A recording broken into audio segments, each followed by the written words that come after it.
अस्सलाम वालेकुम नाज़रीन, SS न्यूज़ सां गॾु मां आहियां फराशा। नाज़रीन, अवांखे अहम ख़बर खां आगाह कंदा हलूं। हैदराबाद जे क़रीबाबाद वारे इलाइक़े में गैस लीक थियण बाद घर खे लॻल बाहि सबबि सड़ी ज़ख़्मी थियलनि मां वधीक 3 ॼणा फ़ौत थी विया आहिनि। फ़ौतियुनि जो अंग वधी 4 थी वियो। SS न्यूज़ जे रिपोर्टर GM चांडियो मूजिबि ॿुधायो पियो वञे त फ़ौतियुनि में पैरामेडिकल एसोसिएशन जे जनरल सेक्रेटरी जो वालिद, वालदा ऐं भेण शामिल आहिनि। चइनी फ़ौतियुनि जा लाश कराची खां हैदराबाद मुंतक़िल कया पिया वञनि। पैरामेडिकल अॻुवाण पारां ॿुधायो पियो वञे त काल्ह बाहि वाक़े में 13 ॼणा सड़ी ज़ख़्मी थिया हुया, जिन मां हिकु औरत श्रीमती ईशा राति कराची जी अस्पताल में फ़ौत थी वई। वधीक फ़ौत थियलनि में रतन, श्रीमती सवेत्री ऐं श्रीमती ओशा शामिल आहिनि। ॿुधायो पियो वञे त रद पचा दौरान औरतुनि घर में गैस जो चुल्हो ॿारियो त बाहि भड़की उथी, जंहिं दौरान 4 ॿारनि ऐं 5 औरतुनि समेत 13 ॼणा सड़ी ज़ख़्मी थी पिया हुआ।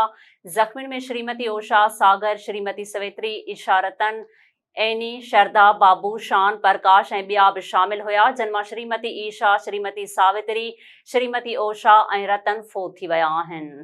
गैस लीक हुई ऐं जेको सुबुह जा उथंदा आहियूं ॿारनि खे स्कूल मोकिलण जे लाइ, पोइ हुन महिल जेको माई जी गैस हलाई, पोइ हिकिड़ो धमाको थियो गैस जे करे। उनजे गैस जे करे धमाके मां बाहि लॻी वई घर में।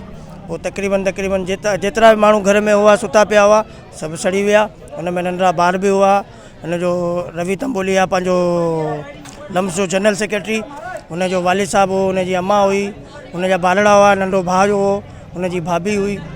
हाणे 4 माण्हू जेका गुज़ारे विया आहिनि, 5 जी हालत तशवीशनाक आहे। नाज़रीन, वधीक ख़बरुनि ऐं अपडेट्स लाइ ॾिसंदा रहो SS न्यूज़ वेब चैनल। असांजे चैनल खे लाइक ऐं सब्सक्राइब करणु न विसारींदा।